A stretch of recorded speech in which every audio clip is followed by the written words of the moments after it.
하나님 아버지 감사합니다. 오늘 귀한 생명의 말씀, 은혜의 말씀을 증거할 때 성령 하나님 도우시고 인도하시고 함께하여 주옵소서. 예수님의 이름으로 기도합나이다. 아멘. 오늘 하나님 말씀의 본문은 마태복음 18장 15절로 20절 말씀이 되겠습니다. 내 형제가 죄를 범하거든 가서 너와 그 사람과만 상대하여 공고하라. 만일 들으면 내가 네 형제를 얻은 것이요 만일 듣지 않거든 한두 사람을 데리고 와서 두세 증인의 입으로 말마다 확증하게 하라. 만일 그들의 말도 듣지 않거든 교회의 말하고 교회의 말도 듣지 않거든 이방인과 세리와 같이 여기라. 진실로 너희에게 이르노니 무엇이든지 너희가 땅에서 매면 하늘에서도 매일 것이요 무엇이든지 땅에서 풀면 하늘에서도 풀리리라. 진실로 다시 너희에게 이르노니 너희 중에 두 사람이 땅에서 합심하여 무엇이든지 구하며 하늘에 계신 네 아버지께서 그들을 위하여 이루게 하시리라. 두세 사람이 내 이름으로 모인 곳에는 나도 그들 중에 있느니라. 아멘. 오늘 하나님의 말씀의 제목은 용서에 대한 교훈입니다. 오늘 본문은 교회에서 범죄한 자들과 개인적인 원수에 대하여 어떻게 할지를 교훈하고 있습니다. 특히 교회 안에서 공동체의 하나됨을 해치지 않도록 순리대로 문제를 해결하며 개인적으로 자신에게 잘못한 사람에 대해서는 70번씩 7번이라도 용서해야 한다고 말씀하신 예수님의 교훈을 따라서 이는 모든 사람들이 이미 하나님께 용서와 사랑을 받았기 때문에 우리도 똑같이 이웃에 대하여 용서하라는 그런 본문의 내용의 말씀이 되겠습니다. 교회에서 발생한 범죄를 처리하는 문제에 관한 예수님의 입장은 전통적인 율법의 가르침을 따르고 있습니다. 범죄한 자에게 개인적으로 공고를 하는 것은 범죄한 사실이 공동체에 알려져 개인의 명예가 실추되는 것을 방지하기 위함이었습니다. 그러나 공고를 듣지 않을 때는 두세 증인의 입으로 증참하게 하라고 하셨습니다. 이는 소송 당사자 간의 사실 여부를 확인할 때 2명 이상의 증인을 요구하는 율법에 따른 것으로 명확한 범죄 사실을 일깨우기 위한 것입니다.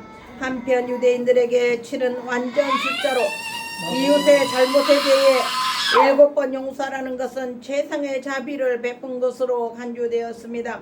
베드로가 7번 용서를 제시한 것도 이런 간섭에 따르는 것이었습니다. 그러나 예수님께서는 70번씩 7번 즉 완전수인 7이 2번이나 겹친 490번을 제시함으로써 예수님은 7번뿐 아니라 무한한 용서를 우리에게 실행하도록 교훈하시고 말씀하셨습니다. 참고로 용서에 대한 비유에 나타나는 1만 달란트 은하로 계산했을 때에 현재 시가로 약 1만 달란트는 80억 원에 해당합니다. 이에 비해 100데나리온은 겨우 1만 원 정도의 가치의 숫자가 되는 것입니다. 80억 원과 만 원의 가치라는 것입니다. 이렇게 우리는 하나님께 무한한 사랑과 용서를 받고서도 우리 이웃에 대한 용서는 아주 인색하기가 그지없습니다. 그렇게 하지 말라는 것입니다. 하나님께서 우리에게 무한한 사랑으로 용서하셨고 예수 그리스도를 십자가에 피 흘려 죽게 하신 것을 깨달아 알아서 우리도 남을 그렇게 사랑하고 용서하고 자신을 내어줄 수 있는 희생을 하라라는 예수 그리스도의 교훈이 되겠습니다. 교회 안에서 범죄를 행한 자를 어떻게 대해야 하는가 하는 문제는 아주 매우 현실적이고 중요한 문제입니다. 요즘은 흔히들 사랑이라는 이름으로 범죄에 대하여 아무런 언급 없이 지나가는 것이 교회의 덕을 세우는 일이라고 생각하는 것 같습니다. 그러나 교회의 거룩성을 지켜야 한다는 면에서 볼 때의 범죄에 대하여 그냥 넘어가는 것은 하나님의 뜻에 합치하는 것으로 볼 수가 없습니다. 또한 거룩성을 지킨다는 명목으로 범죄자를 용서하지 않는 것은 그리스도의 사랑의 법에 어긋나는 것입니다. 본문에서는 교회가 범죄자에 대하여 어떻게 처신해야 할 것인가 대하여 교훈을 주고 있습니다.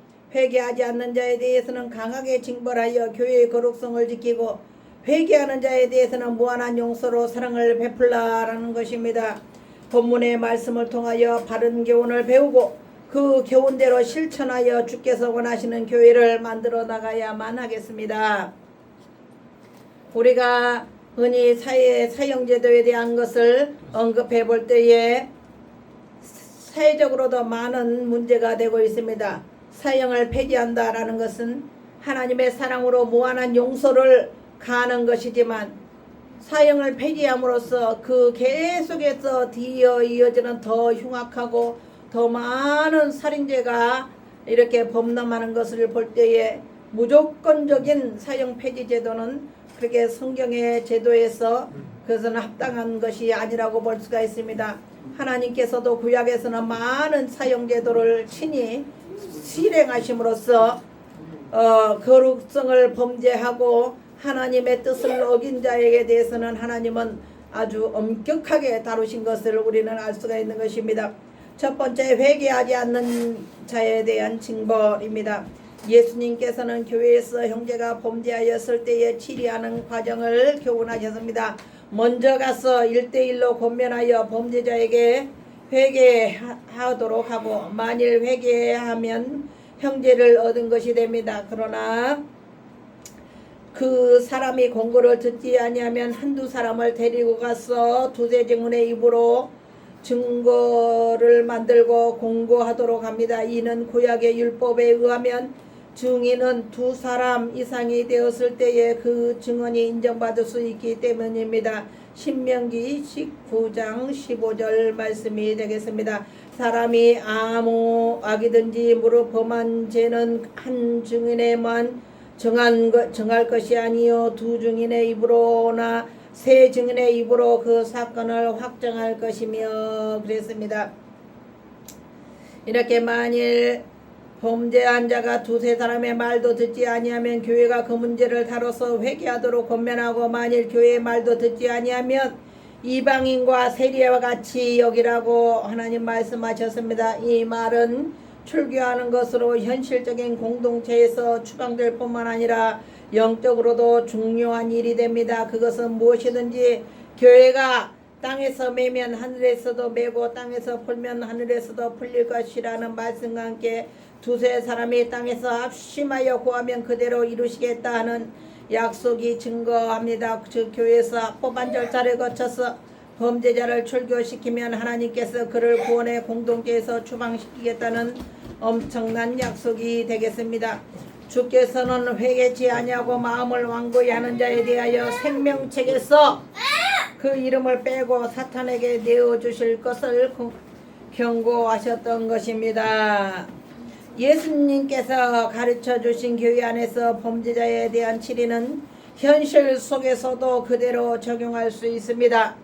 목회자가 제일 먼저 권면을 하고 듣지 않으면 당에 권면을 하고 계속 듣지 않으면 온 교회 앞에서 회개토록 공고하는 것입니다. 그래도 듣지 아니하면 적당한 치리를 하여야 합니다. 예를 들어 금식을 시킨다든지 한 달간 업무 정지를 시켜서 중요한 대표 기도를 못하게 한다든지 그런 여러 가지 징계의 방법이 있지만, 오늘날 우리 교회들은 이러한 치리가 사라졌다고 해도 과언이 아닙니다. 교회에는 적당한 치리와 징계가 있어야만 합니다. 그러므로 교회의 거룩성이 살아나고 하나님께서 거하시는 참된 거룩한 교회로서의 사명을 다하게 되는 것입니다.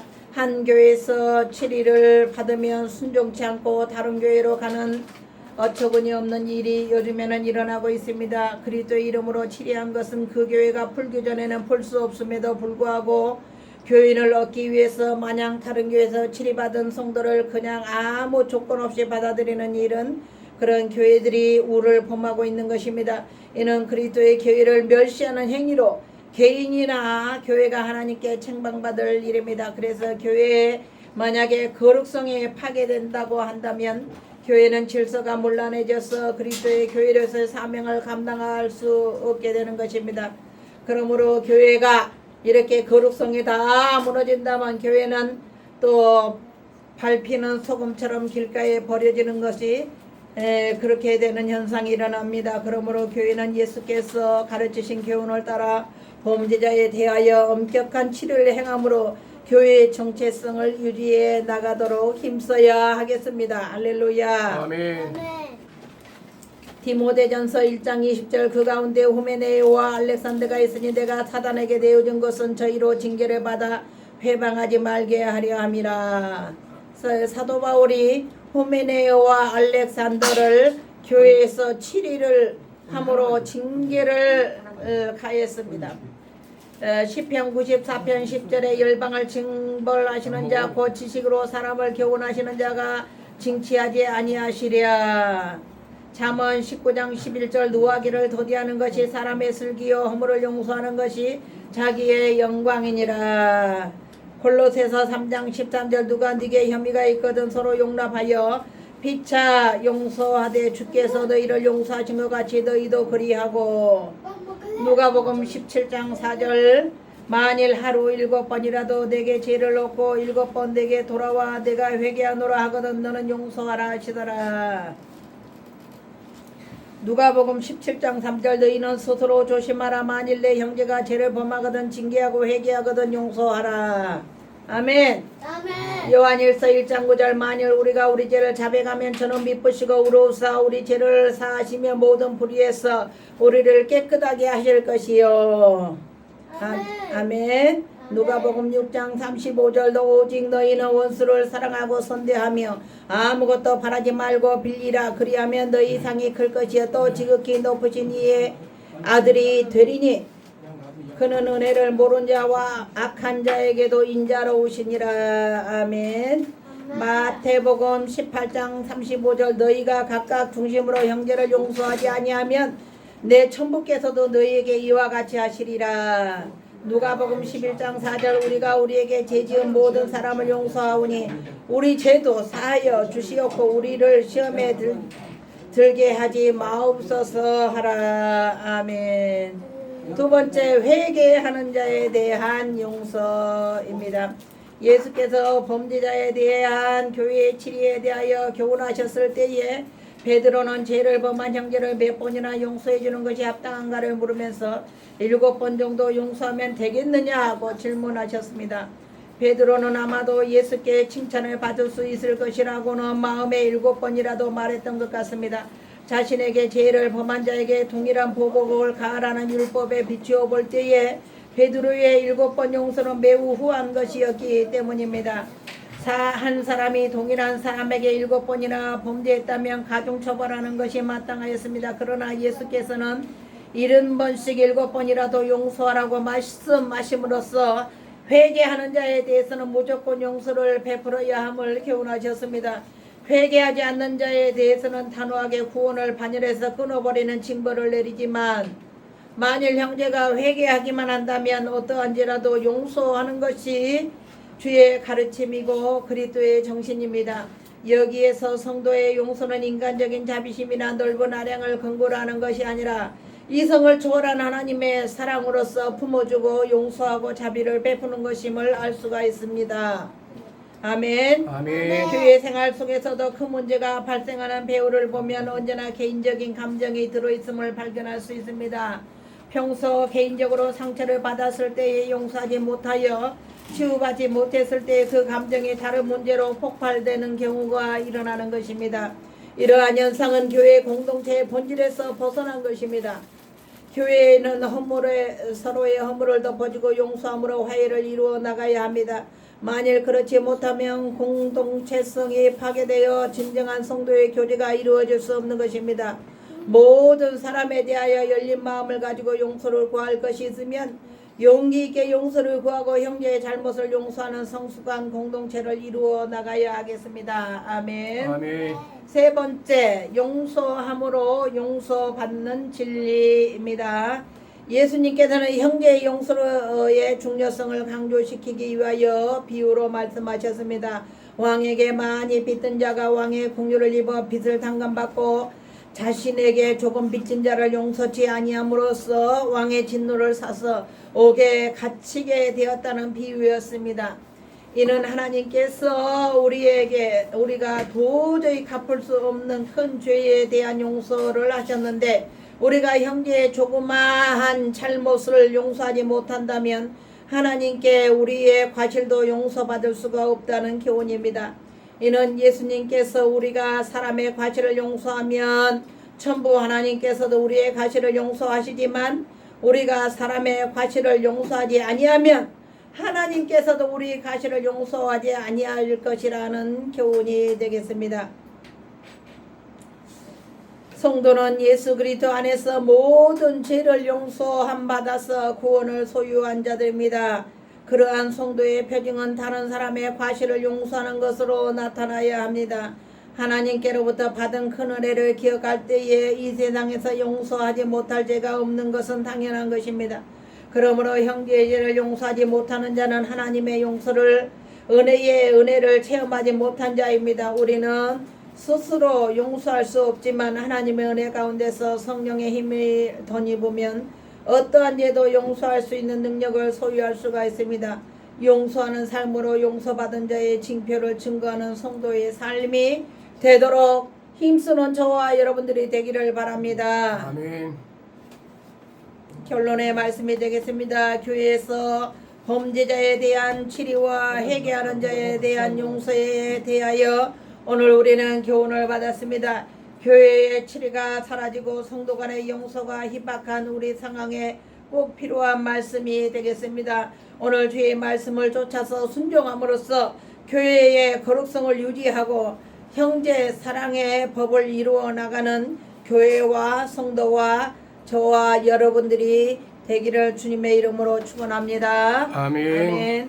하나님 아버지 감사합니다. 오늘도 하나님 아버지 형제에 대한 용서에 대하여 하나님의 말씀을 상고했습니다.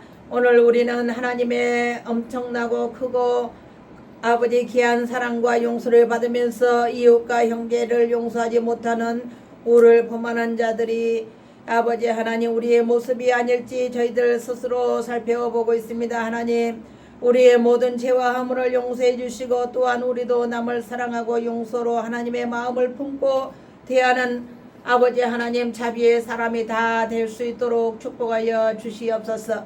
예수님의 이름으로 기도하옵나이다. 아멘. 이제는 우리 주 예수 그리스도의 은혜와 하나님 아버지 극진하신 사랑하심과 성령님의 감화 감동 인도하시고 역사하시고 축복하심이 오늘 귀한 말씀을 듣는 우리 아편교회 성도들과 이 나라 민족이 위해 또한 유튜브로 시청하는 시청자들 위해 이제부터 영원토록 함께 계실지어다. 아멘. 아멘.